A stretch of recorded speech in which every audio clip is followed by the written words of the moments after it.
Hey, losing an auction on eBay. What's up? This is a culture detective here investigating your favorite albums. And today I'm going to be doing a very quick review on the new Eason Chan album, Chin Up. So, Eason Chan, legendary, iconic singer, songwriter from Hong Kong, he's been making music for over 2 decades, 3 decades now, and he's still going strong. He's super popular. And he has released a new album called Chin Up! Exclamation mark. I actually reviewed this album already on my Cantonese channel exclusively for my Cantonese speaking fans, but this time in this video I'm just going to reiterate everything again but in English.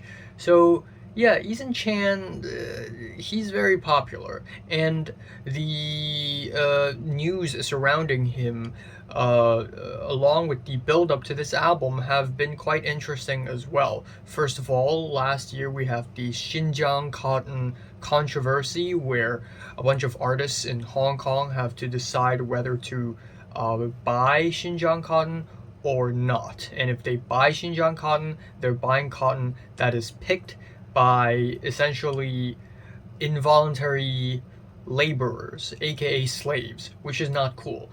And of course, Eason Chan, um, he's stuck in a very weird position given how popular he is, especially in China, but then how adored he is in Hong Kong as well. So when Adidas announced that they're not going to be using cotton from Xinjiang, Eason Chan's team decided to, I guess, protest Adidas by cutting off their sponsoring relationship.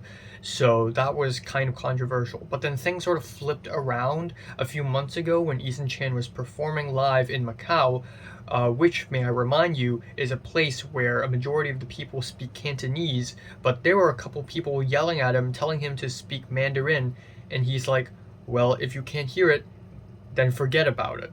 And that also sparked a lot of noise until Eason Chan's PR team basically issued an apology saying, hey, that's actually not what he meant. We love Mandarin, whatever. So, yeah, kind of weird. Now, another thing is Eason Chan on this album is very much trying to cater to the new generation of people, new generation of music listeners in Hong Kong, and part of the strategy is to team up with singer-songwriter Terrence Lamb on every single track, who, I remind you, I'm not a huge fan of because his music are all generic Cantopop, emotional pianos, emotional guitars, same song about love, same lyrics. It's so generic, it's so formulaic.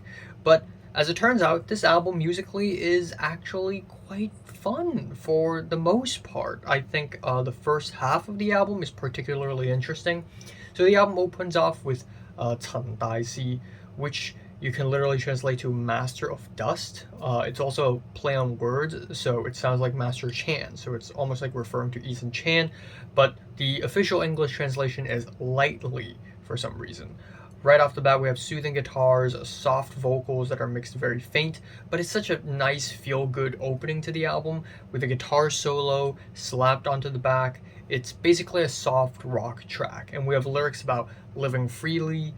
And yeah, it's not very well written lyrics, but I don't really mind because the song itself is quite cool and quite refreshing for a Cantopop album opener. Then you have People People, which is my best attempt at translating this anyways. It's called Yan Ah Yan, and it's like people are people. But the official English translation is Homo sapiens, I guess. I guess that kind of makes sense. On this track we have sequence kick drums, moody keyboards, and right off the bat it's very different from many other generic Cantopop tracks. And it's kind of dreamy, and the organs are kind of churchy, very cinematic, and we have lyrics about humanity, about trusting someone, lying to someone, loving someone, killing someone. And yeah, again, the lyrics are not that well written or anything. It's not like Eason Chan or the person who wrote the song really had a deep dive in humanity or whatever, but it's still a really solid track. Some of the best songwriting I've heard from a Hong Kong song since a long time ago, so definitely my favorite track on the album. Next up we have we have a track Ziu Ziu Ziu, which you can't even translate it into English. It's just a fun title. But the official English title is Hold On a Sec. What? This track is written by actress Chung Soo-young, who is an actress. And turns out she's also writing songs. And that's kind of funny because the latest movie she did was a movie about being a lyricist. So I guess she's actually a lyricist in real life. And this track is a dance pop song about anxiety with fast-paced beats and bubbly keyboards. And honestly, it's freaking fun with the vocal layers and the synths. They really go all out with this track. They really did.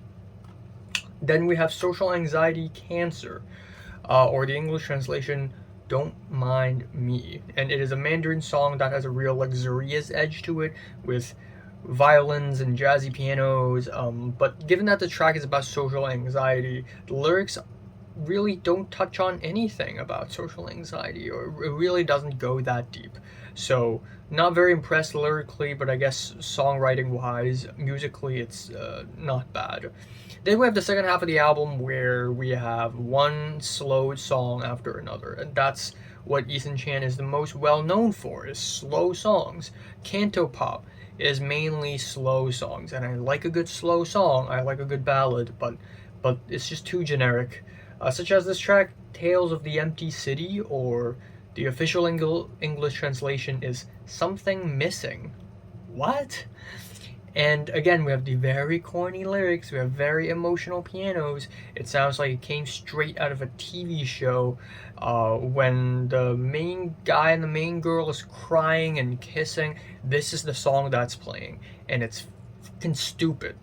And then we have the next track, which I guess my best attempt at translating it means whatever love, like whatever feel free kind of love.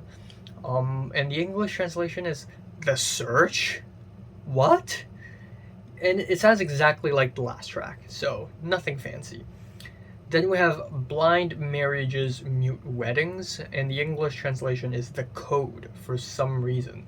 And we have these 80s style keyboards, slow drum beats. Honestly, it's not that bad. Lyrically, it's also a little bit more interesting than other tracks on the album. And finally, the album ends off with A Dance for Tomorrow, which is finally an English title that actually reflects its Cantonese title. In 3/4 time signature, super bright optimistic pianos and guitars. This track sounds like a song played by a wedding band. It's just too freaking happy. And it also came out of nowhere because the last 3 tracks are slow and a little moody. This one is just suddenly really bright and happy, and it sort of ruined the momentum for the entire album.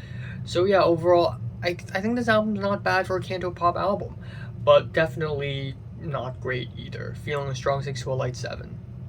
I want to sneeze. So have you listened to this album? Comments below, minutes, whatever you want to. Thanks for watching.